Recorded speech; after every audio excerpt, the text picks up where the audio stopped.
It really pleases me to bring as much information as I possibly can into jails and prisons across America.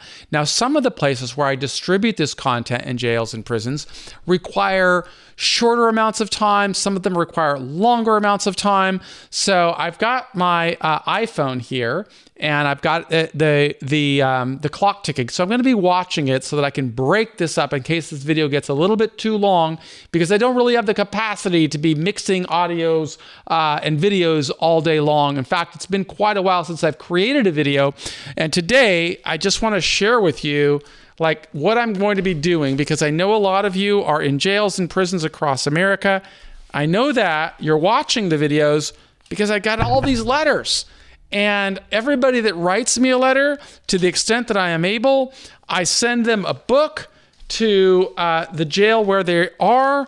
And I'm just going through them today. In fact, I'm going to read a couple of these on the air because I just want you to know how much it means to me to be able to have some level of influence in helping people in jail and prison understand that they have a duty and a responsibility to start working and preparing for the successful life that they want to build. That I learned those lessons from people that went through struggle, and by listening and learning from them, it powered me through more than 9,000 days in federal prison. I started my sentence in August of 1987.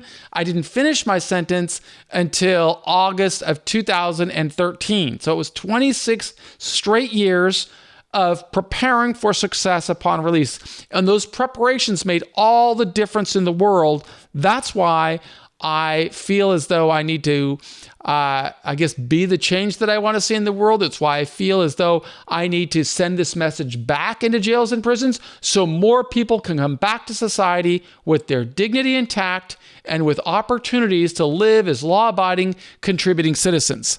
So let's take a look at some of these letters. This young man, or I don't know if it's a young man or a young woman, really has nice penmanship. It looks almost like it's a typeset letter. This is from Kenny Whalen, who is writing from Santa Barbara County Jail, the Santa Barbara County Jail. I don't know how he gets my information inside of the jail, but I definitely want to read his letter. And because now I'm 57 years old, I definitely need to wear glasses. So let's read what he has to say. To Mr. Santos, hope this letter finds you well. You've been quite an inspiration to me while I've been down these last 3 years. Our county jail uses Adovo tablets, and I was able to watch your mastermind and straight A guide courses, and they were awesome. Now I'm watching your daily videos, and I was really interested in getting some literature from you if possible. You had mentioned that your nonprofit helps people in need who don't have the means to purchase the information. I was really hoping you could help me out with any books you think would be helpful. I still have some time to do, and at 33, I want to be ready for success upon my release. Kenny Whalen, thank you very much for writing the letter. You can be sure that I will be putting books in the mail to you. Let's see the next person. This one's already out. Let me see these ones that I haven't opened yet. So this is just like, it's a Sunday morning. Today is... it's the middle of March. I really don't know the date. Let's see. My eyes are so bad right now. Let's see. What's the date? It's Sunday the 14th. And, I'm supposed to be doing something with my wife, but we'll do that a little bit later. I definitely always like to take time to read letters from the people that wrote me from prison. This letter is from Makuyapi D. Whitford. Makuyapi D. Whitford. He's in the Montana State Prison. Let's see what he has to say. I have to say that I'm impressed with your achievements. I am writing to let you know that if you could use anyone like me, I am willing to give you a try. Well, thank you very much. I was given a sentence of 25 years to life for a deliberate homicide that I committed in self-defense. I feel I was wrongly accused, but it is what it is. When I was 18 years old, I received a sentence for robbery. I did 10 years in the Washington State prison system. I got out and was going to college for Blackfeet Studies and Blackfeet language. I received the Coca-Cola Scholarship out of 31 Native American scholars in the nation.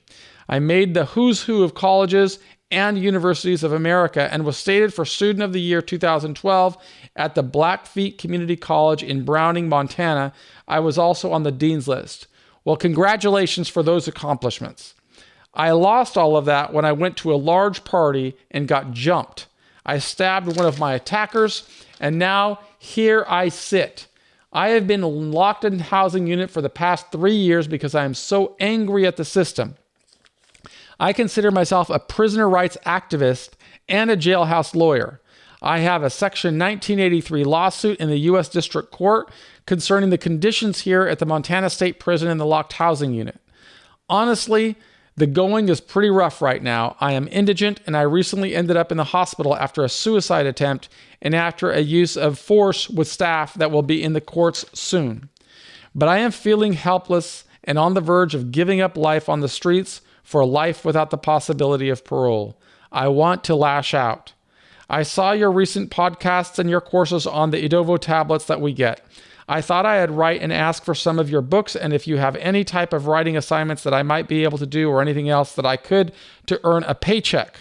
I'd like to change, but I feel like my life has been one failure after the next with no breaks. Thank you for everything. Well, Mr. Whitford, I'm really sorry to read this letter and to read about the pain that you're going through. I certainly know how difficult it is to be in prison serving a long sentence and to feel like you have no way out. I was there. I went through it. I can only tell you what worked for me. It doesn't mean that I am some type of a guru that has the answer for everything. I can only tell you that it worked for me to always focus on success and what I wanted to achieve. And when I was at the start of my sentence with multiple decades ahead, I simply thought about what I'm doing right now. I used to visualize myself being able to come back to society, put on a suit and a tie, and be able to build my life. And it was that vision that gave me hope. I think we all need to have hope.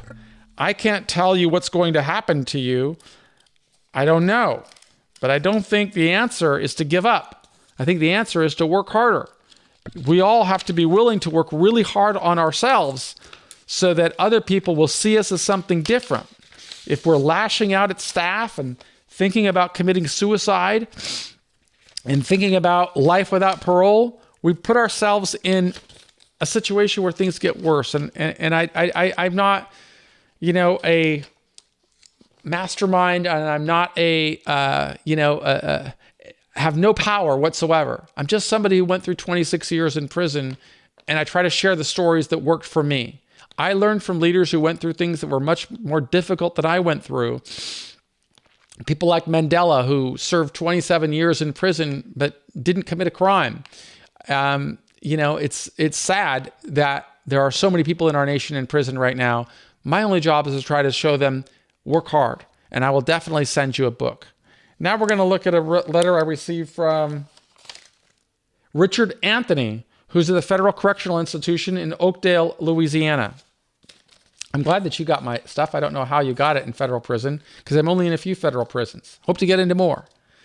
Okay. Dear Michael, please excuse my penmanship. I am in the segregated housing unit at Oakdale, and this pen wants to skip.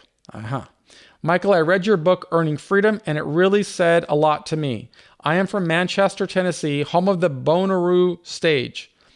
I have a 263-month sentence and was arrested in August of 2011. Hey, that's the same time as me.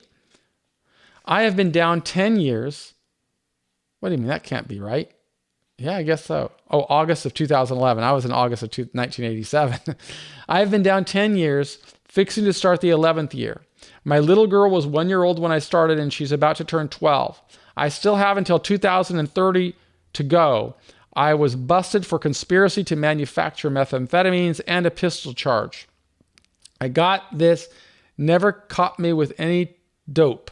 I didn't have any dope, and the gun was found a week after I was locked up in my yard. To be honest, the girl I had living with me had her brother to pat it in my yard so she could call the detective and go find it, for then she could be the big tattletale. I'll be honest, I was getting high and I shouldn't be letting trash live in my home. It is my fault, and because I had 2 prior aggravated felonies back when I was 21, the government hit me with a career criminal. I am 55 and still got a stretch to go. Please excuse my spelling. I did graduate in 1984 at Iacca High School in Mississippi, but instead of going to college, I grabbed my guitar and tried to make it big. I fought the law, and the law won.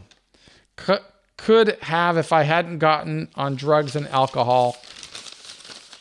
My mom and dad raised me better, and all today I still have them, and they are still together. They can't make this long trip to visit, and even the judge recommended me to be close to home. The BOP keeps sending me out of my region. I did 3 years at USP Atlanta, and I remember the chapel where you got your first degree from Mercer. Yes. Looking at those pictures brought back memories. Your book was very inspiring. I was in Atlanta when you walked out of prison. I got there January 3rd of 13. I stayed there until January 16th of 16. I worked at Unicor, the drapery department, making drapery for government housing and also bath curtains for battleships. They still make mattresses and mailbags.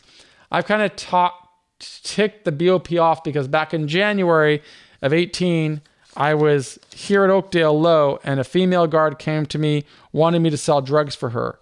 Not only did she wanted to sell me sex and put her hand on my behind, 2 child molesters saw her and wrote a statement on her for it. I left her and told her I wasn't interested and she needed to ask someone else. She got upset and went and lied on me and wrote me up for a 205, engaging in a sexual act. They locked me up and I didn't even know why. I never said anything about her. I have values as well, and I wouldn't have said a word that what she had done. I got really upset because I had been locked up for many years, state and federal, and to accuse me of being a pervert really made me mad. These idiots jacked my points up from 11 to 16 and sent me back to a medium at Forest City.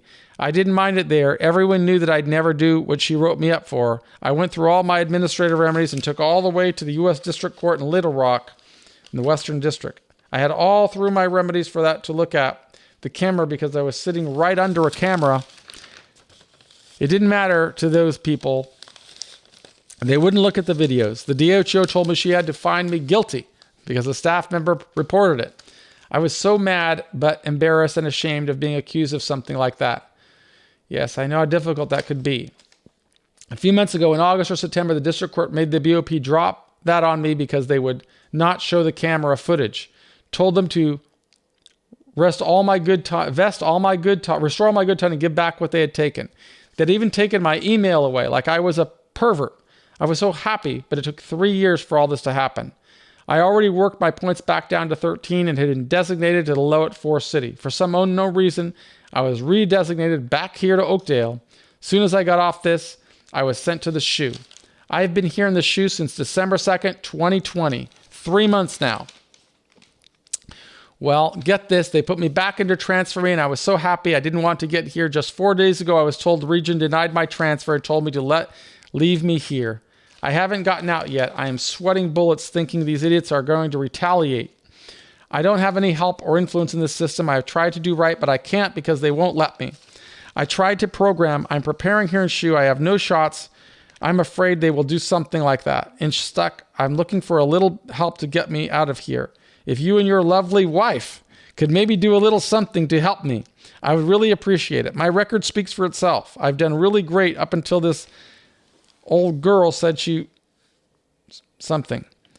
I just believe what they did. I can't believe what they did to me. I'm asking you if you can help. Not telling how long it will take for you to get this letter, but I only pray you can get it. And help me, like I say. I have no resources, and all I can do is hit the compound and stay in my cell until I can leave. The only problem is that administration won't do anything for me because I beat their shot. I'm just really low right now, and reading your book really helped. It made me want to get in and write you. I've been writing a book on my own about the prisoners I met in jail. I did this time with James Earl Ray at Bushy Mount Prison in 91. He was a good friend of mine and signed a boat I built there, a lot of wood from building the Torreon. James walked in the laundry and had access to sheets, and he made and signed the sails on my boat, and my dad has it. I met Harold Rosenthal at Atlanta, and I know that you probably remember him. He did a year or so ago. He told me things to put in my book about his business. Harold Rosenthal. His business as a bondsman in Atlanta back in the 60s. He was the first man. Funny how I knew James. I knew that no one knew I could tell my proof. Then I can't read this. I'm sorry, my friend. Please consider me and give me a little help if you can. Well, the only help I can give to people is to send books I wrote.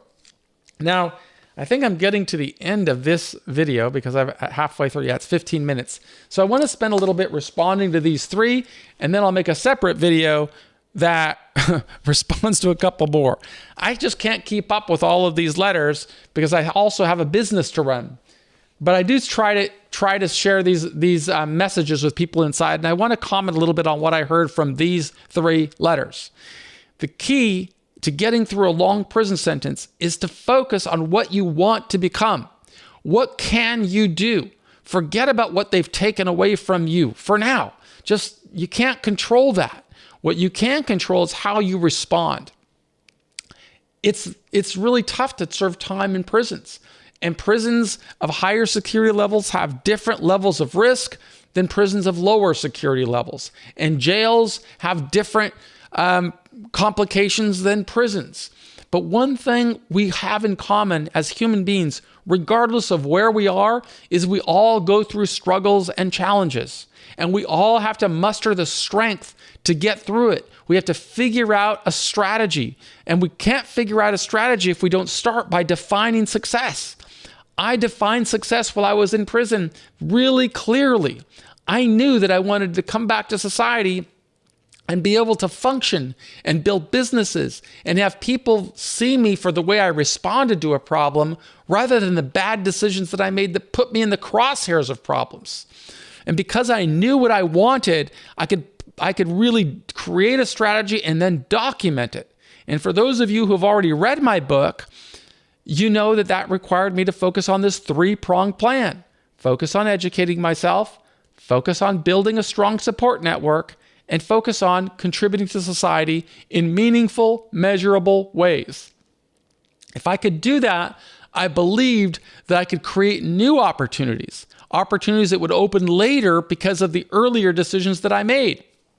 And that's the same that can happen for anybody else who's in jail or prison. I understand there are complications, and I understand it's hard, and so we have to think strategically using all of our critical thinking skills on how we get from one stage to another stage to another stage. And every time we climb to a new stage, we put ourselves in position for a new opportunity. That's why I'm going to send the daily journal to each one of these people who wrote me, because although you've read Earning Freedom, some of you didn't mention that you read the daily journal. And I think the daily journal is a great resource. So is the 10 Steps workbook. I can only do what I'm able to do. And I make these videos out of a commitment to try and be the change that I want to see in the world. In the next video I'll make, I don't know when you get them because I can only create them and send them into the prisons, and then they plug them into the Adovo tablet or into the prison channel. But I'm really committed to sharing as much as I can about the strategies that worked for me, because I really believe that if you employ these strategies, they're going to work for you. And in the next video, I'm going to talk a little bit about some of my plans for the next projects that I'm working on right now. I do hope that you will stay positive and stay focused. And I hope that the work that I am doing will continue to teach and inspire people in jail and prison. You have the power within right now to start sowing seeds for a better outcome. And all of our resources that we create are designed to help you do that. If you're watching this on YouTube, we hope that you will subscribe to the program and support it. But of course, I understand that most of the people that watch the Prison Professors channel are serving time in jails and prisons across America. And I